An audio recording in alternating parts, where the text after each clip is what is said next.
Joining me now to talk more about that and all things social media is Trump Media and Technology Group CEO, former California Congressman Devin Nunes. Devin, great to see you. Thanks very much for joining the conversation this morning. I'm with Lou Bassanese and James Freeman. Let me get your take on what you just heard from Hillary. Do you think any of this is going to stick? Are we actually going to see a law that forces Google to break up? Two quick points. The first is that it appears like with the bipartisan support, and if there's a companion bill in the House, that these should move quickly. But like it's always been, they never seem to move. And so these bills often have poison pills. There's a lot of lobbyists running around Capitol Hill. Would it really work if implemented? So that, let's just set that aside. I think the second important point is that the challenge here is that DOJ and the regulating authorities have the power now. I mean, there's no question that Google has multiple monopolies across multiple sectors of the tech sector. And that's why at Truth Social, we're attempting to build our own ad platform because we don't want to be beholden to Google. And as someone who has had to use Google's advertising in my past life in political campaigns, the biggest concern that I always had was they had to approve my ads before they went onto onto a banner ad or a video or what have you. And that was really problematic because they oftentimes were much harder on Republicans than they were on the left. Yeah, and you're now looking at it from a different angle. I mean, now that you're the CEO of Truth Social and the Trump Media and Technology Group, do you see things differently in terms of the regulation versus when you were a sitting congressman and the chairman of the Intelligence Committee, for example? Well, I think what I really see is that a lack of willingness by DOJ to actually bring these antitrust cases against these companies. I mean, that's the biggest issue here. It's not like there's plenty of evidence out there. I mean, there's multiple major lawsuits that have been filed by other companies who feel they have been wronged. And I don't understand for the life of me why DOJ hasn't at least looked at those cases, looked at those, see if there are facts and direct evidence behind it to bring cases forward, because there's plenty of lawsuits that have moved forward. It's just that DOJ's been unwilling to do anything. Yeah, it's a great point. Lou Bassanese, jump in here. I agree with Devin that there are definitely issues with the approval of ads, but I also agree that it's unlikely that we're ever going to get, even if there's bipartisan support, a bill that's antitrust against these big tech companies. We've been talking about this for almost 3 years now, and really nothing ever happens, right? There's a scandal, it bubbles up, we talk about a bill that's going to regulate, and then it just never comes to fruition. But I think what's critical here is if you try and break up Google's monopoly at a time when there's high inflation, it is going to drive up costs. Algorithmic and programmatic advertised buying is an efficient market. It's vertically integrated. And if you try and separate that out at a time when small businesses are trying to stay ahead and compete, it's going to make it a lot tougher for them. So I think it's a key consideration here.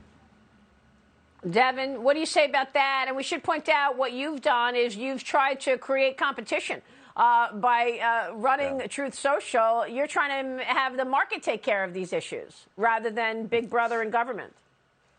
Yeah, and that's the biggest challenge that we have, because we at Truth Social, we cannot use any of the tech tyrants because we don't want to be in a position to be shut down. So, as we move forward, we launched on the Apple App Store first. We just this week, truthsocial.com, anyone can sign up from any device and get an account. As we move forward and look at our advertising and how are we going to bring in advertising revenue, we don't want to be beholden to Google. And the challenge that we're going to have is to build that technology out so that we can go out to the marketplace and that it's easy to use so that we can bring in revenue to our company. So it's a big challenge for us moving forward, and we're currently working on it. A lot to talk about regarding Elon Musk this morning and the Twitter deal. Devin, you nailed it when you were on this program so long ago talking about the number of fake accounts. That is why Elon Musk claims that the deal is on hold. Do you think the deal is really on hold, or is this a negotiating tactic so that Devin Nunes can get the price down? I'm sorry, so that Elon Musk can get the price down. Look, I've known for a long time. Remember, I stopped using Twitter 2.5 years ago precisely because, what I noticed was there was just, little interaction there. And I think that was a combination of, my politics and them suppressing what people were able to see. But also at the same point, you quickly realize that that Twitter has been and always will be a global PR wire for celebrities, Hollywood types, sports figures, and political hacks. And it's really, and I think I said in your program before, it really is a house of cards. There's no way that it's worth $44 billion. Now, could Elon buy it and change it up and really guarantee that price or make that $44 billion price work? I mean, look, I doubt it, but look, he's one of the smartest guys in the world, and he's taken a hell of a beating for just trying to open up the internet and give people their voice back, which is what we're trying to do at Truth Social. So we're all for him, and it's fun to watch. I will say that he's got some very interesting memes he's been putting up recently. Well, exactly, and he used your Nunes memo as an example. We're going to take a short break and come back with Devin Nunes. We're talking about Elon Musk, Twitter, and we will get into the Michael Sussman trial in D.C. and more with the CEO of Truth Social right after the break. Welcome back, and we are back with Trump Media and Technology Group CEO, former California Congressman Devin Nunes. Devin, I want to ask you about what Elon Musk was tweeting yesterday, this meme that appears to show a coordinated bot campaign against the release of your 2018 Nunes memo. That memo blew open the case on the legitimacy of the Russia investigation. You were spot on. A screenshot of tweets on the side of the image shows 6 Twitter users tweeting, quote, "John McCain just made a startling public accusation against Trump amid phony Nunes memo release," with a link. Your reaction? Well, this is what I noticed many, many years ago, and it's really why I'm here today, right? Which is I left Congress, didn't need a job. Donald Trump didn't need a new media company or didn't need any new company. But we had no choice because the American people have no way to communicate.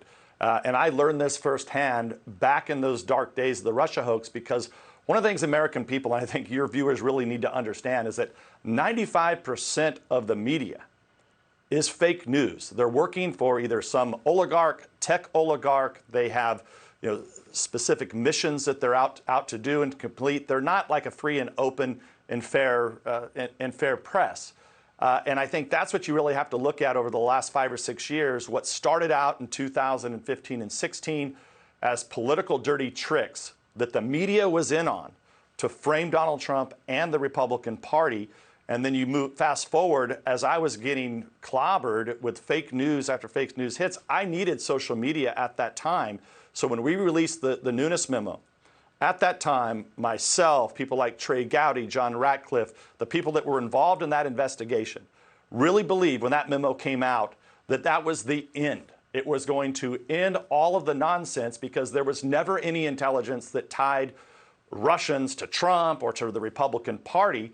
And the fact that we went out there with that memo and put out there that, hey, this is what really happened here. It was the Clinton campaign that paid for these thugs, Fusion GPS, to go out and develop a Hollywood script, for lack of a better definition, to dirty up the Republican Party. Well, what happened is 95% of the media and these social media companies doubled down.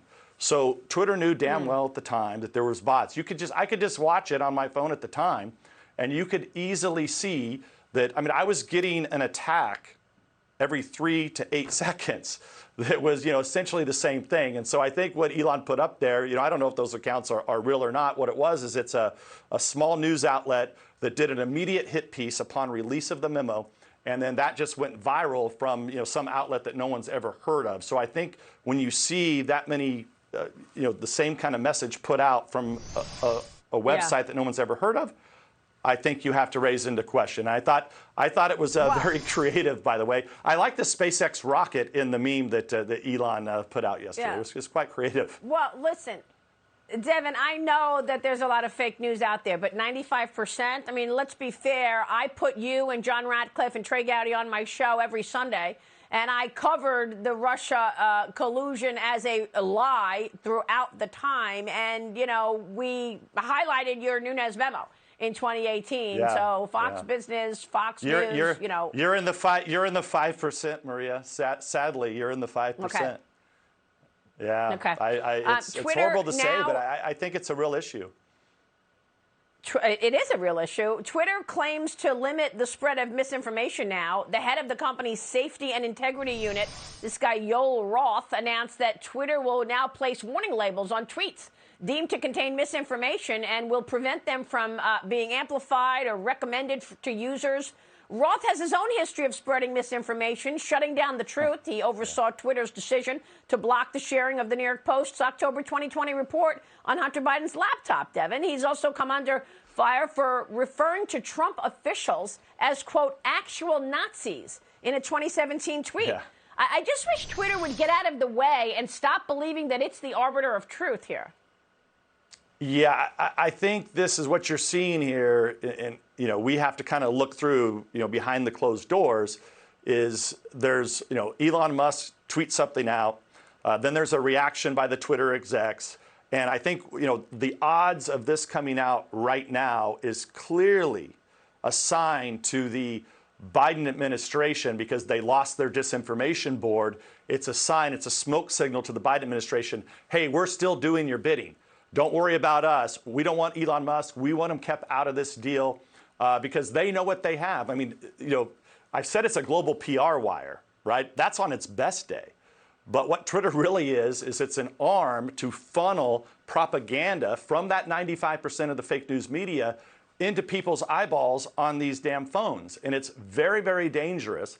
And it's leading what like I started to say earlier, from 2015-16 dirty tricks to where are we at today?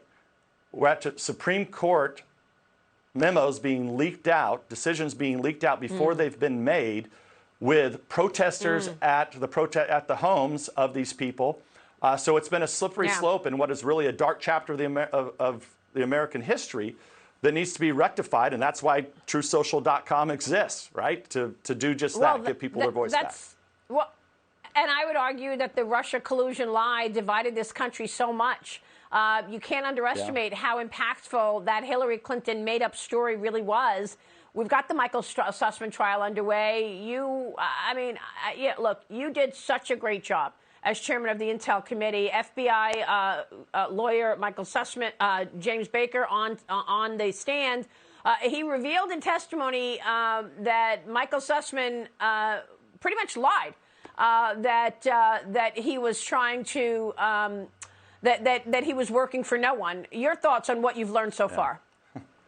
Well, I think they're all lying. Baker, who testified yesterday, right, is kind of at the heart of this. So what this is there's the entire conspiracy that Durham has essentially laid before the American public that we in our investigation laid out several years ago.